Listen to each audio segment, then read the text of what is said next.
আমি আপোনালোকৰ মাননীয় সকল সংবাদকৰ্মী বন্ধুসকল আৰু শ্ৰদ্ধাৰ বৰনগৰ সকলো ৰাইজলৈ আটাইকৈ জ্ঞাত যে যোৰহাট চহৰত মাজমজিয়াত আমাৰ সকলো হৃদয় স্পন্দন নিগৰিত হিয়াৰ আমঠু জুবিন গাৰ্গৰ পূৰ্ণাংগ প্ৰতিমূৰ্তিৰ সৰ্বগত পৌৰসভা আৰু সৰ্বক চেম্বাৰ অফ কমাৰ্চ আৰু ৰাইজৰ উদ্যোগত সৰ্বগত নিৰ্মাণ কৰা হৈছিল।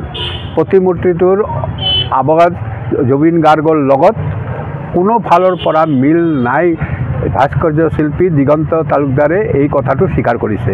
ইতিমধ্যে সামাজিক মাধ্যমত ইয়াৰ প্ৰতিক্ৰিয়া বিভিন্ন ধৰণে ব্যক্ত কৰিছে। আমি চেম্বাৰ অফ কমাৰ্চে এই অবাঞ্ছিত ভুলৰ মানি লৈছোঁ আৰু ৰাইজৰ ওচৰত আমি ক্ষমা ভিক্ষা খুজিছোঁ। আমি নিৰ্মাণ সমিতিয়ে আপোনালোকৰ সংবাদ মাধ্যমৰ যোগেদি বিচাৰিছোঁ যে জুবিন গাৰ্গৰ পূৰ্ণাংগ প্ৰতিমূৰ্তি নতুনকৈ নিৰ্মাণৰ বাবে সিদ্ধান্ত লোৱা হৈছে আৰু আশা ৰাখিছোঁ যে আপোনালোকে আমাক সহযোগ আগবঢ়াব।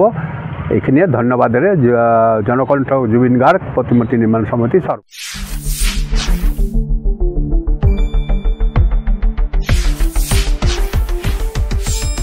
শুদ্ধ আৰু বিস্তৃত বাতৰিৰ বাবে চাই থাকক নিউজ ডেস্ক ৰিপোৰ্ট।